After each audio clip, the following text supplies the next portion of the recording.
அன்பு உறவுகளுக்கு வணக்கம்.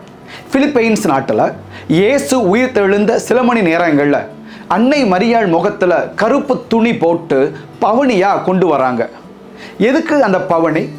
எதுக்கு அன்னை மரியாள் முகத்தில் கருப்பு துணியை போட்டு இருக்கிறாங்க? அந்த துணியை யார் எடுக்க போகிறா? எதுக்காக? நிறைய சுவாரஸ்யமான தகவல்கள் இந்த காணொளியில் இருக்குது. வாங்க தொடர்ந்து பார்ப்போம். இதுவரை சப்ஸ்கிரைப் செய்யாதவங்க சப்ஸ்கிரைப், லைக், கமெண்ட், ஷேர் செய்து ஆதரவு தருமாறு உங்களை அன்போடு கேட்டுக்கிறேன்.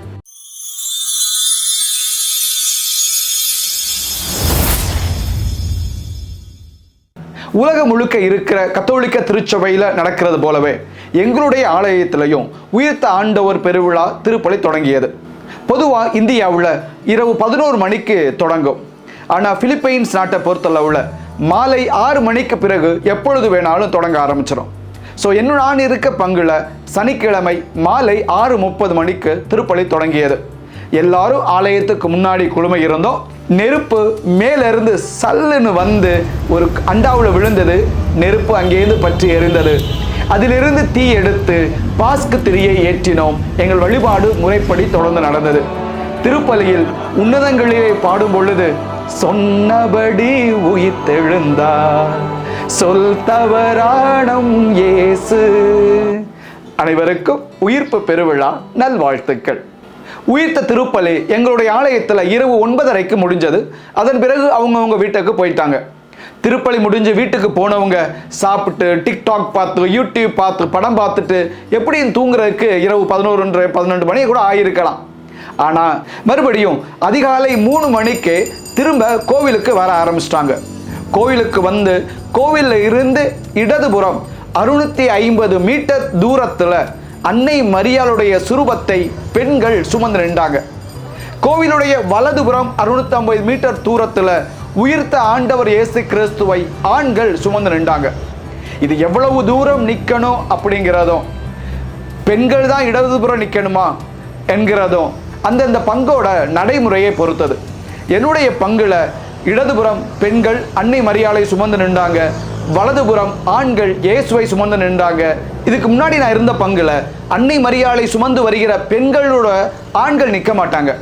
அதே போல இயேசுவை சுமந்து வருகிற ஆண்களோடு பெண்கள் நிற்க மாட்டாங்க. ஆனால் இங்கே கொஞ்சம் கலந்து நின்றாங்க. ஏன்னு கேட்ட பொழுது, ஃபாதர், இயேசுவை சுமந்து பவனி தொடங்குகிற இந்த இடத்துல எங்கள் வீடு இருக்குது. இங்கே இருந்து நாங்கள் அன்னை மரியாளை சுமந்து நிற்கிற அந்த பகுதிக்கு போகணும்னா 1 கிலோமீட்டருக்கு மேலே இருக்குது ஃபாதர். காலையில் 3 மணிக்கு இவ்வளோ தூரம் நடந்து போகிறது கஷ்டம். அதனால நாங்கள் இந்த ஆண்களோடய சேர்ந்து வந்துடுறோம் அப்படின்னு சொல்லிட்டாங்க. எல்லாரும் அவங்கவுங்க பகுதியில் தயாரான பிறகு 4:30 மணிக்கு சொல்லி வைத்தார் போல 2 பக்கத்தில் இருந்தும் பவனி தொடங்கியது. அன்னை மரியாளை சுமந்து கொண்டு பெண்கள் கோவிலை நோக்கி புறப்பட்டார்கள். உயிர்த்த இயேசுவை சுமந்து கொண்டு ஆண்கள் கோவிலை நோக்கி புறப்பட்டார்கள். இந்த 2 பவனிக்கு முன்பதாக பீடச் சிறுவர்கள் நிற்கிறார்கள். நீங்கள் பார்க்கலாம், எவ்வளவு பீடச் சிறுவர்கள் பாருங்களேன். இவர்களில் ஒருவர் கூட என் பங்கை சேர்ந்தவர்கள் அல்ல. ஏனால் என்னுடைய பங்கிலே பீடச் சிறுவராக வருகிற அளவுக்கு பெரிய அளவில் இங்கே மாணவர்கள் இல்லை. எல்லோருமே வெவ்வேறு பங்கை சேர்ந்தவர்கள். இந்த பங்கிற்கு பீடச் சிறுவர்களாக முறைப்படி பதிவு செய்து பணியாற்றி கொண்டு இருக்கிறார்கள். இவர்கள் ஈஸ்டர் திருப்பலி முடிந்து வீட்டுக்கு சென்று உறங்கி மீண்டும் இங்கே கிளம்பி வந்திருக்கிறார்கள் என்றால் அவர்கள் எவ்வளவு தூரம் தூங்கி இருப்பார்கள் என்று யோசித்து பாருங்கள்.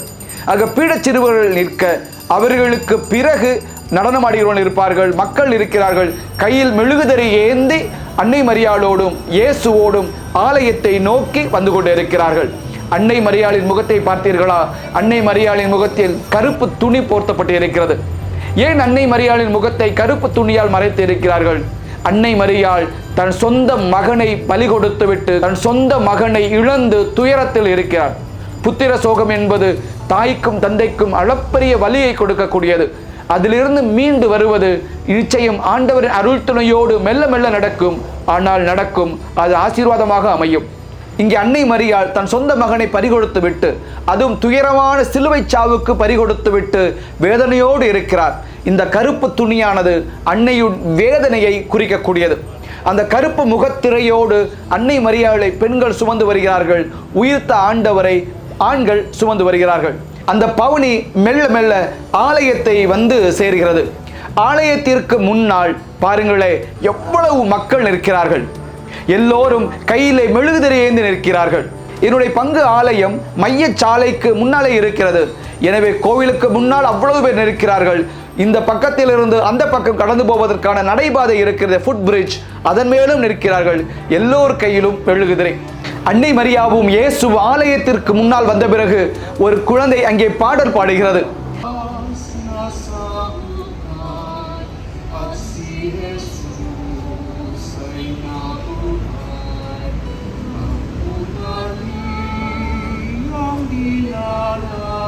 அந்த பாடல் பாடி முடிந்த பிறகு ஒரு வானதூதர் இதோ அவர் வருகிறார். அவர் ஒரு பாடலை பாடுகிறார். இந்த வானதூதர் பாடல் பாடுகிற பொழுது என்னுடைய நினைவுகள் என்னுடைய சிறு வயதுக்கு போய்விட்டது. தமிழ்நாட்டில் சிவகங்கை மறைமாவட்டத்தில் இருக்கிற காரங்காட்டு பங்கில் நடக்கிற பாஸ்காவுக்கு சிறு வயதில் நான் போவது உண்டு. என் அம்மா பிறந்த ஊரில் இருந்து 3 மைல் நடந்து நாங்கள் அங்கே செல்வோம். போன களைப்பில் அப்படியே தூங்கி விடுவோம். பாஸ்கா 10 மணிக்கு தான் தொடங்கும். நாங்கள் அதற்கு நன்றாக தூங்கி விடுவோம். ஆனால் எப்பொழுது இந்த சம்மனசு ஒரு இடத்திலிருந்து இன்னொரு இடத்திற்கு கயிற்றிலே பாடிக்கொண்டே போகும், அப்பொழுது எங்களை எழுப்பி விடுவார்கள். அந்த சம்மனசு பாடுவதை பார்ப்பதற்காகவும் கேட்பதற்காகவும். அதே போல்தான் இங்கு இந்த வானதூதர் இந்த சம்மனசு இங்கே பாடல் பாடுகிறார்.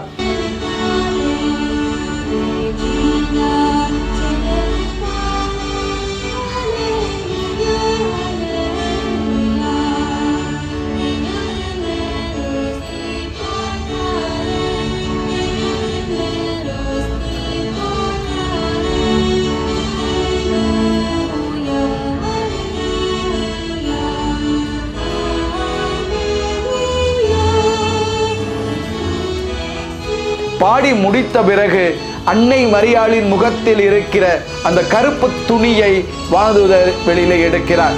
இப்பொழுது அன்னை மரியாளும் இயேசுவும் முகமுகமாய் சந்தித்துக் கொள்கிறார்கள்.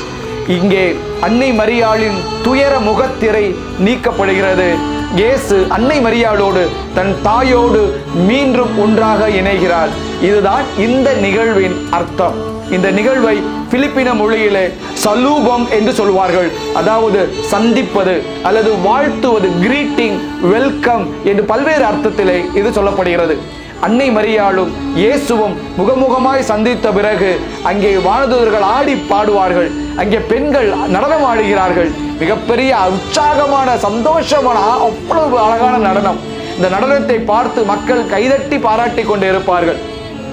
இந்த நடனத்தை பார்க்கிற பொழுது எனக்கு ஒரு நினைவு வந்தது.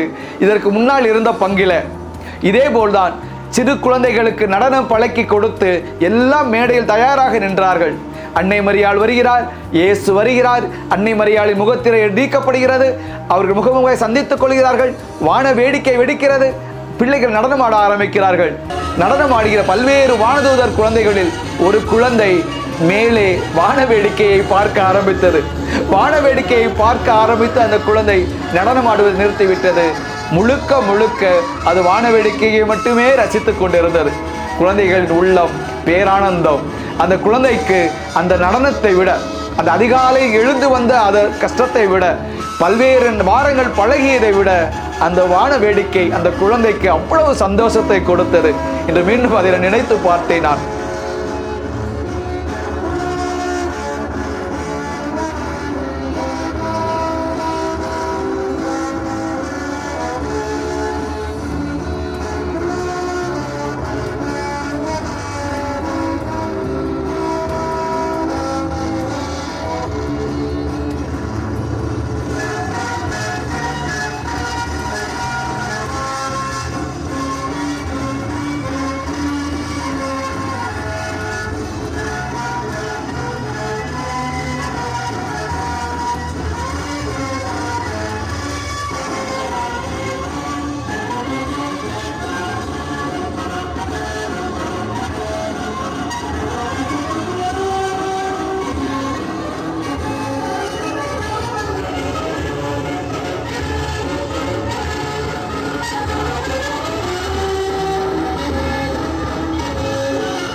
இந்த சலூபம் முடிந்த பிறகு எல்லோரும் ஆலயத்திற்குள் சென்று திருப்பலி ஒப்புக் கொடுக்க ஆரம்பித்தோம்.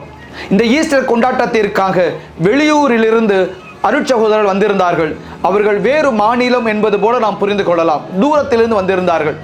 அவர் வந்தவர்கள் சொன்னார்கள், அவர்கள் பங்கிலே, அவர்கள் இருக்கிற அந்த தொலைதூரத்திலே நள்ளிரவு 10 மணிக்கு உயிர்ப்பு பெருவிழா திருப்பலி தொடங்கும். 12 மணிக்கு திருப்பலி நிறைவு பெறும். 12 மணிக்கு திருப்பலி முடிந்தவுடன் இடதுபுறத்திற்கு அன்னை மரியாளோடு பெண்கள் சென்று விடுவார்களாம். வலதுபுறத்திற்கு உயிர்த்த ஆண்டவரோடு ஆண்கள் சென்று விடுவார்கள். இந்த சல்லூபோம், இந்த பவனி அப்பொழுதே தொடங்க ஆரம்பிக்குமாம். தொடர்ந்து அவர்கள் ஆலயத்திற்கு வந்து அன்னை மரியாளும் இயேசுவும் சந்தித்து கொண்டு அந்த முகத்திரை, துக்கத்திரை, துயரத்திரை நீக்கப்பட்ட பிறகு அன்னை மரியாளும் இயேசுவும் சந்தித்து கொண்ட பிறகு அப்பொழுதே அந்த இரவு அதிகாலை 1:30-2 மணிக்கே மீண்டும் ஒரு திருப்பலி நடக்கும். அந்த திருப்பலி முடிந்த பிறகுதான் எல்லோரும் வீட்டுக்கு திரும்பி செல்வார்கள் என்று அவர் சொன்னார். ஆனால் நாங்கள் இருக்கிறது நகரத்திலே. எனவே நாங்கள் இரவு 10 மணிக்கு சென்றுவிட்டு அதிகாலை 3 மணிக்கு மீண்டும் மக்கள் வந்தார்கள் இந்த பவனிக்காக. இதோ இயேசுவும் அன்னை மரியாளும் சந்தித்த பிறகு எங்களுடைய ஆலயத்திலும் திருப்பலி தொடங்கிவிட்டது. நீங்கள் நினைக்கலாம், காலையில் இவ்வளவு பேர் வருவார்கள் என்று சொல்லி. இந்த ஆலயத்தை பாருங்கள், எங்களுக்கு நிறைய பேர் வருவார்கள் என்பதால் நாங்கள் பங்கு ஆலயத்தில் ஒரு திருப்பலி, அதே நேரத்தில் பங்கு ஆலயம் அளவுக்கு கீழ்த்தளம் இருக்கிறது. அது பார்ட்டி ஹால். எந்த கொண்டாட்டமும் அங்கேதான் நடக்கும், நிகழ்ச்சிகள் அங்கே நடக்கும். அங்கும் நாங்கள் திருப்பலி வைத்தோம். ஒரே நேரத்தில் 2 திருப்பலி. எவ்வளவு பேர் 2 திருப்பலியில் பங்கு பெறுகிறார்கள் என்பதை இந்த காணொளிகளில் நீங்கள் பார்க்கலாம். இவ்வளவு பேரும் ஆலயத்திற்கு வந்து அன்னை மரியாளின் துயரத்திரை, முகத்திரையை எடுத்துவிட்டு அன்னை மரியாளும் இயேசுவும் சந்திக்கிற, தாயும் மகனும் சந்திக்கிற அந்த மகிழ்ச்சியையும் ஆசீர்வாதங்களையும் பார்த்து பூரித்து ஆசீர்வாதத்தோடு திரும்பி செல்கிறார்கள். நாமும் கூட உயிர்த்த ஆண்டவரின் பெருவிழாவை கொண்டாடுகிற இந்த நாளிலே அன்னை மரியாளின் துயர முகத்திரை நீக்கப்பட்ட அந்த உற்சாகத்தில், அந்த மகிழ்ச்சியில் இயேசுவையும் அன்னை மரியாவையும் கட்டி அணைத்துக் கொள்வோம். ஒரே குடும்பமாக இருப்போம், ஒன்றாக வாழ்வோம், ஒன்றாக பயணிப்போம். அன்னை மரியாளின் பரிந்துரை வழியாக உயிர்த்த ஆண்டவரின் இயேசு கிறிஸ்துவின் ஆசீர்வாதத்தையும் வழிநடத்துதலையும் பெற்றுக்கொள்வோம். இந்த நாள் நம் அனைவருக்கும் ஆசீர்வாதமான நாளாக அமைவதாக. நீங்கள் நலமோடு மகிழ்ந்திருக்க இறைவன் உங்களை வழிநடத்துவாராக. May God bless you.